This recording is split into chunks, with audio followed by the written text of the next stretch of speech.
بسم اللہ الرحمن الرحیم. اس وقت ہمارے ساتھ موجود ہیں سید عبدالرشید جو کہ جماعت اسلامی ضلع جنوبی کے امیر بھی ہیں اور اس وقت سندھ اسمبلی میں بحیثیت رکن اسمبلی نمائندگی بھی کر رہے ہیں لیاری کی. کرونا کی جو دوسری لہر کا سلسلہ ہے وہ اس وقت جاری ہے. سندھ حکومت کے کیے گئے اقدامات کے حوالے سے ہم جانیں گے. اس پہ مختلف قسم کی رائے پائی جا رہی ہیں. کاروباری حضرات ایک عجیب کیفیت کا شکار ہیں, خصوصاً تعلیمی اداروں کی بندش کے حوالے سے بھی مختلف چیزیں آ رہی ہیں. تو ہم جانیں گے سید عبدالرشید صاحب سے کہ وہ ان ساری چیزوں اقدامات کو کیسے دیکھ رہے ہیں, کیونکہ آپ کرونا سے گزرے بھی ہیں اور ساتھ ہی اس پورے عمل کو دیکھ بھی رہے ہیں. کورونا کی وبا بہرحال ایک تباہ کن حیثیت کے ساتھ اس وقت موجود ہے اور دوسری لہر اس وقت موجود ہے دنیا بھر میں. اور گزشتہ 10 دنوں میں پاکستان کے اندر بھی بہت تیزی سے اس کے کیسز سامنے آئے ہیں. اور پچھلے لہر کے مقابلے میں میری رائے یہ ہے کہ اس وقت کی لہر زیادہ خطرناک ہے اور بہت کم وقت میں یہ ہلاکتوں میں کنورٹ ہو رہی ہے. جہاں تک حکومتی اقدامات کی بات ہے تو سندھ حکومت ہو یا وفاقی حکومت ہو, ماضی کے اندر بھی نوٹیفیکیشنز کے علاوہ اور سرکاری اور غیر سرکاری تعلیمی اداروں اور تجارتی مراکز اور شادی ہالوں کو بند کرنے کے علاوہ کوئی اقدام نہیں کیا گیا. تو اس کے نتیجے میں اس کے جو سائیڈ افیکٹس ہیں وہ اور زیادہ بڑھ گئے. ایک طرف وبا کی وجہ سے پریشانی موجود تھی, دوسری طرف بے روزگاری, پھر انتظامی معاملات میں غفلت کا برتنا اور معاشی طور پر تنگ دست ہونا. یہ اس طرح کے مسائل تھے کہ لاک ڈاؤن تو عملاً ختم ہو گیا لیکن انسان کا معاشی معاملہ اس پر لاک لگا ہی رہا. ابھی اس سے صحیح طریقے سے نکل نہیں پائے تھے کہ اب دوبارہ یہ کیفیت موجود ہے. بہرحال حقیقت یہ ہے کہ وبا تو اپنی جگہ موجود ہے اور ایک مہلک چیز ہے جس سے جتنی احتیاطی تدابیر کی جا سکتی ہیں انسان کو کر لینی چاہیے. لیکن صرف احتیاطی تدابیر سے معاملات حل نہیں ہوتے. حکومتوں کی ذمہ داری ہے کہ وہ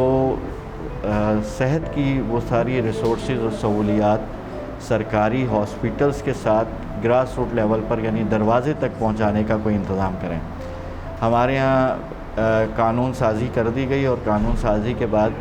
ماسک لگانے اور نہ لگانے پر بحث شروع ہو گئی کہ 500 روپے کا چالان ہوگا یا 5000 کا, اور پھر 500 روپے کا چالان لگا دیا گیا. لیکن بارہا اس کے اوپر بات ہو رہی ہے کہ جی اس وقت 60% پاپولیشن ایسی ہے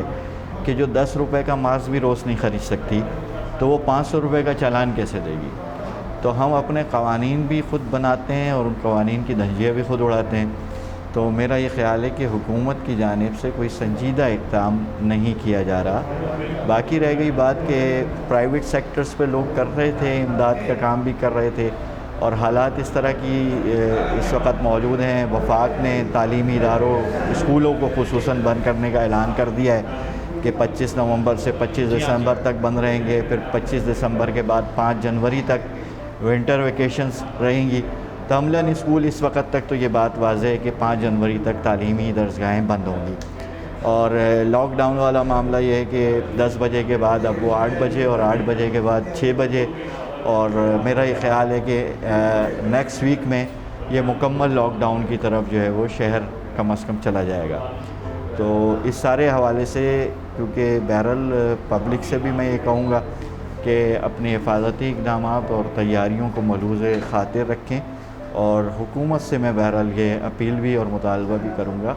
کہ مزید قوم کے ساتھ مذاق نہ کریں اور سنجیدہ اقدامات کریں. اور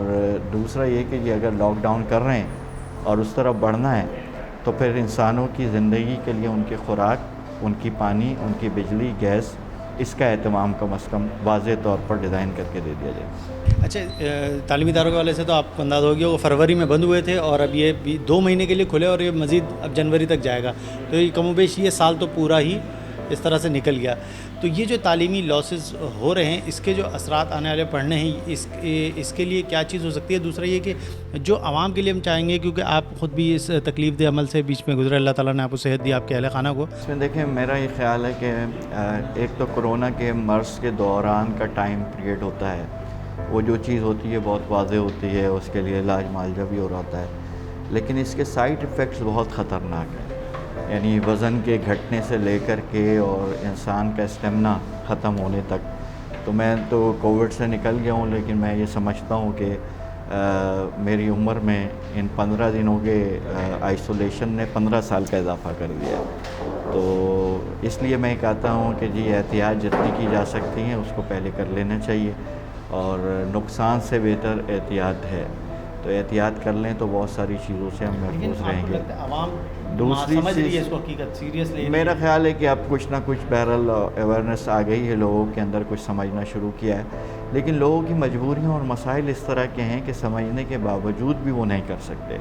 یعنی میں تو جس آبادی کے اندر رہتا ہوں وہاں پر جو ہے وہ 40 گز کے اندر 40 افراد رہتے ہیں، تو 40 افراد کیسے سوشل ڈسٹنس پیدا کریں گے جب وہاں تھپیاں لگا کر گھروں میں لوگ سوتے ہیں، شفٹیں لگتی ہیں، تو ایسے لوگ کس طریقے سے جو ہے وہ ان ساری چیزوں کو سمجھنے کے باوجود بھی اس پر عمل درآمد کر سکتے ہیں۔ بہرحال اس کے باوجود ہم عوام سے اپیل درخواست مستقل کرتے رہتے ہیں کہ جتنا حد تک ممکن ہے اس کا اہتمام کیا جائے، ہاتھوں کے دھونے سے لے کر کے گھر کی صفائی ستھرائی تک کا اہتمام کثرت کے ساتھ جاری رہے، اور اللہ تعالیٰ سے قربت اور اس کے ساتھ ذکر و اذکار، اور خصوصاً صحت کو ٹھیک رکھنے کے لیے پانی کا زیادہ استعمال، یہ سب ہو۔ دوسری بات جو ہے کہ جی بچوں کے تعلیمی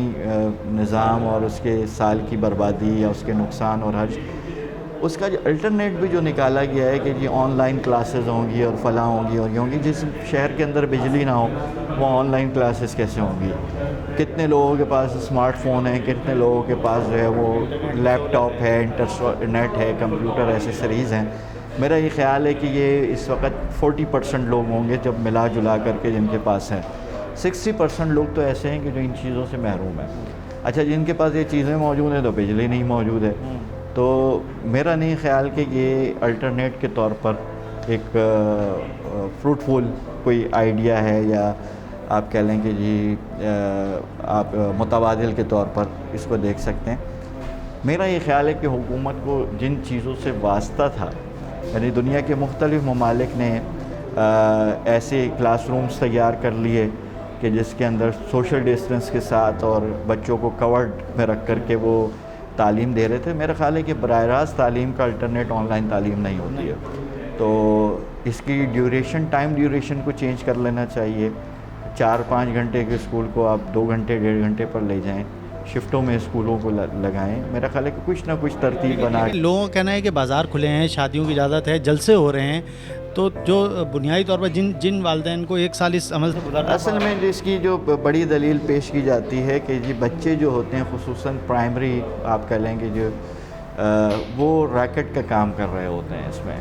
کہ ان کے ذریعے چیزیں ٹرانسفر ہوتی ہیں، اور یہ بات ٹھیک ہے کہ بچوں کے ذریعے یہ مرض ٹرانسفر ہوتا ہے، بچوں کو افیکٹ تو کم کرتا ہے لیکن وہ کیری کر کے دوسرے، کیونکہ ہمارا جو فیملی سسٹم ہے اس کے اندر ملنا جلنا، بچوں کو گود میں اٹھانا، ہاتھ ملانا، پیار کرنا، یہ سارے عمل موجود ہیں جس کی وجہ سے بہرحال یہ راکٹ بنتا ہے۔ لیکن جہاں گھروں پر احتیاطی تدابیر کی بات ہو رہی ہے، جہاں ماسک لگانے اور گلوز پہننے اور ہاتھوں کو دھونے کی بات ہو رہی ہے، وہاں ہمارے کم از کم sرکاری اداروں کے اندر تو اسٹرکچر اس عرصے کے اندر 1 سال ہو رہا ہے مکمل، تو بن جانا چاہیے تھا کہ ان کے پاس کوئی ایسا میکینزم ہوتا کہ یہ 4-6 گھنٹے کے اسکول کو 1.5-2 گھنٹے میں تبدیل کر دیں، صبح 8 بجے سے لے کر کے 4 بجے تک شفٹوں کے اندر پڑھائیں، الٹرنیٹ ڈیز کے اوپر اسٹوڈنٹس کو بلائیں، لیکن کوئی نہ کوئی میکینزم ہونا چاہیے تھا۔ لیکن نہ سرکاری سطح پر اس کا کوئی کام ہوا، نہ پرائیویٹ سطح پر ہوا، اور جو مجموعی کلچر ہے ہمارا اس کے اندر یعنی حکومتی فیصلوں کو بھی سنجیدہ نہیں لیا جاتا، کیونکہ یہاں پر تو رشوت کا بازار گرم ہے، یعنی SOPs دیوار پہ لکھ کے لگا دی گئی ہیں، نوٹس بورڈ پہ سجا دی گئی ہیں، لیکن جب DC AC کی گاڑی آتی ہیں، انسپیکشن ٹیم آتی ہیں، تو ان کی آمد کی اطلاع بھی پہلے ان تعلیمی اداروں کو موجود ہوتی ہے، اور پرائیویٹ سیکٹرز میں جو انویسٹمنٹ کا، کاروبار کا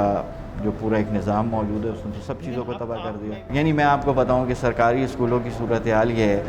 کہ ایک طرف گورنمنٹ SOPs جاری کر رہی ہے کہ گورنمنٹ جو ہے وہ اسکولوں کے اندر جو ہے وہ ماسک کو لازم کروائے گی اور سوشل ڈسٹنس مینٹین کروائے گی، دوسری طرف ہمارے DO ADO TO پانی کے ڈرم اور پانی کی بالٹیاں لوگوں سے اپیل کر رہے ہیں کہ تو جو ریاست ہے، یہ حکومت ہے، کر کیا رہی ہے؟ بچوں سے 20-20 روپے وصول کیے جاتے ہیں کہ ان کا ماسک مینٹین کیا جائے روزانہ، تو میرا خیال ہے کہ حکومت نے بہت غیر سنجیدگی کا مظاہرہ کیا ہے۔ دوسری طرف پرائیویٹ سیکٹر پہ جو تعلیمی ادارے ہیں وہ بزنس کرنے کے لیے اترے ہیں، یعنی ان کا مین لائن یہی ہے اور جو بزنس کرنے کے لیے اترا ہے تو وہ اپنے پیسوں کو بچانے کے لیے پیسے لگاتا ہے،